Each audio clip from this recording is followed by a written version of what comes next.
teringat kembali tentang kebiasaan orang-orang sekeliling saya, khususnya oleh orang-orang tua zaman dulu yang selalu mengingatkan kita semua ketika berbenturan dengan musim penghujan. Kenapa berbenturan? Contoh, kita jemur padi tuh.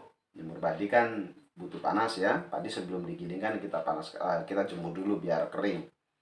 Nah, kita butuh panas. Namun di musim penghujan, orang tua zaman dulu menyarankan pakai sapu menghadap atas, kasih bawang merah, kasih kasih cabai ya.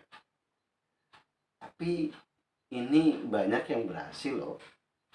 Kemudian teknik itu pun bisa digunakan untuk hajatan. Acara hajatan biar orangnya rame yang datang, biar tamunya banyak. Kemudian tentu agar tidak hujan ya. Kalau tidak hujan kan tamunya jadi banyak, jadi nggak terhambat oleh hujan atau nggak susah karena hujan gitu. Karena mohon maaf, tidak sedikit yang merasa kesulitan karena hujan, merasa males ketika keluar rumah karena hujan untuk datang ke suatu hajatan. Biasanya begitu, walaupun tetap banyak yang datang. Akan tetapi untuk mempermudah sehingga diharapkan agar tidak turun hujan, maka bisa dengan menggunakan yang tadi itu, sapu menghadap atas, kemudian pakai bawang merah, ada cabenya banyak dihadapkan ke atas. Wah, kayak nantang langit gitu ya. Tapi itu ada sebuah sarana, kalau bahasa Jawanya sebuah serana untuk meminta bahwa ini adalah bentuk permintaan agar tidak hujan di hari ini. Tidak hanya itu, bisa juga dengan cara, maaf, saya dikasih saran untuk celana dalam saya, katanya ditaruh di atas atap agar hujannya tidak turun. Tapi banyak yang menggunakan itu, atau meminta agar pengantinnya tidak mandi, agar tidak hujan. Dan jika memang orang yang melaksanakan itu yakinnya tidak hanya sekedar yakin main-main ya, tapi yakin beneran, itu bisa terjadi, bisa berhasil ya. Nah, kemudian ada dengan metode pawangnya ya, khusus pawangnya itu yang tadi mandiri. Semua banyak kok yang menjalankan ritual mandiri, banyak. Kalau di pedesaan ya, nggak tahu kalau di kota. Di pedesaan banyak yang menjalankan ritual mandiri karena dapat ilmu dari orang tua turun temurun. Itu dengan teknik tadi. Kemudian ada pawangnya khusus, kadang memanggil pawang. Caranya mungkin hampir sama dengan yang digunakan oleh Mbak Rara ya. Hampir sama, seputar itu. Poinnya apa sih? Poinnya adalah di keyakinan kita sebenarnya. Poinnya di keyakinan kita, bagaimana kita memframing alat itu atau sarana itu atau serana itu. Contoh tadi cabai sama bawang merah atau celah dalam atau dengan nggak mandi. Bagaimana kita memframing, membingkai maknanya, kemudian menjadi keyakinan. Setelah jadi keyakinan, kita membentuk rasa kita, membentuk visualisasi kita, ada gambar di sini. Kemudian terjadilah rasa, muncullah rasa, lahirlah rasa bahwa yakin hari ini nggak hujan karena ada cabai dan bawang yang sudah menancap dan menghadap atas, atau karena sudah ada celana dalam saya di atas, saya yakin. Nah, itu bagaimana tercipta maknanya, bagaimana tercipta juga rasanya. Poinnya adalah di sini, di keyakinan kita, di belief kita, di belief system kita. Bagaimana kita menciptakan keyakinan yang benar-benar yakin atau hakul yakin bahwa ini mampu. Sebenarnya tidak hanya dengan itu saja, bisa dengan doa.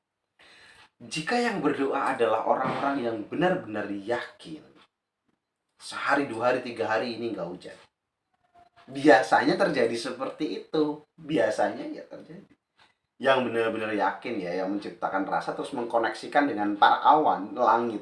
Seperti yang diceritakan oleh Mbak Rara di podcastnya Mas Deddy Kobuser ya. Koneksi rasa dengan langit. Nah, kalau kita serananya pakai apa? Sarannya pakai apa? Alatnya pakai apa? Karena biasanya pikiran itu membutuhkan bentuk untuk menciptakan keyakinan. Sebagai simbolnya. Pikiran itu butuh simbol. Agar semakin kuat. Agar tidak gampang pudar. Agar tidak gampang berganti. Agar tidak gampang bergeser. Nah, ini dia. Nah, terus kemudian bagaimana kita mempertahankan keyakinan itu selama perjalanan meminta terang itu, contoh 1 hari. Dalam satu hari itu bagaimana kualitas rasa kita, bagaimana kita mempertahankan keyakinan kita. Makanya butuh bentuk. Tadi contoh pakai apa namanya, cabai, sapu, bawang ya, ditancapkan, disapukan bawang ada kertas. Kalau itu selama itu ditaruh di depan, keyakinan kita terus terus bisa tertata biasanya gitu. Oh iya masih ada, oh iya masih itu, oh iya masih. Atau dengan alat-alat lain, atau dengan sarana lain bisa. Dan ini mungkin tidak diperlukan oleh orang-orang yang punya keyakinan yang tinggi. Orang yang biasa terlatih meditasi, orang yang biasa terlatih zikir dan lain sebagainya, minta kepada Tuhan dan lain sebagainya. Semua orang punya, setiap orang, bukan semua orang ya, setiap orang punya teknik masing-masing, strategi masing-masing untuk mendapatkan apa yang diinginkan, termasuk tentang bagaimana caranya terang agar tidak hujan. Yang memiliki pengetahuan terkait hal itu tentunya. Kalau yang tidak memiliki pengetahuan atau keyakinan tentang itu, bagaimana bisa melakukan itu kan? Begitu. Ada tadi visualisasi, rasa, kemudian ada juga flexibility, fleksibel.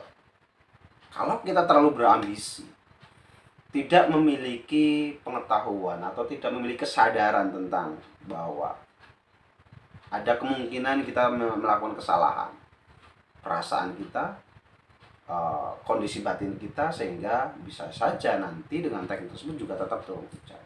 Atau bisa jadi ada orang di sekeliling kita yang keyakinannya lebih kuat dibanding kita yang sedang meminta hujan, bisa jadi juga. Maka di sini kita dilatih, rasa kita dilatih agar kita semakin kokoh, semakin kuat, memiliki daya yang kuat, memiliki power yang kuat, memiliki rasa yang kuat. Bagaimana kita menciptakan rasa yang kuat ini agar menyampaikan getaran-getaran atau vibrasinya ke langit. Bahasa kita, suara kita sampai ke langit, terkoneksi dengan langit. Bagaimana itu bisa? Ini juga sempat saya lahirkan yang namanya GS Connection, Gendam Semesta Connection, dimana saya juga beberapa kali mempraktekkan ketika perjalanan naik motor, malam hari, musim hujan dan lain sebagainya. Saya meminta untuk meminta terang.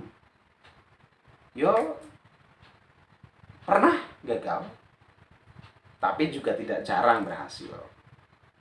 Karena ada strateginya, bagaimana kita menata rasa kita, bagaimana kita menata pikiran kita agar tetap di kondisi alfa theta. Gitu. Tidak di beta ya. Kalau beta nanti critical faktornya aktif, filter mentalnya aktif, kemudian memunculkan keraguan-raguan. Wah, kalau sudah muncul keraguan-raguan, bagaimana vibrasi yang muncul gimana? Rasa yang muncul gimana? Keyakinannya tidak pudar kan? Maka kita tetap perlu mempertahankan di alfa atau theta. Yang bagus adalah di theta. Gitu.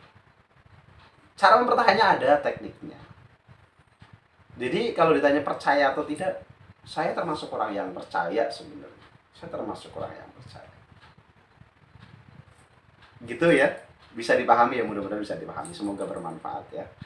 Kalau kita telusuri orang-orang tua zaman dulu di sekeliling kita yang memberikan saran, ide terkait dengan alam semesta, kejadian-kejadian di sekeliling kita agar itu bisa tertangani, agar itu bisa terhindari.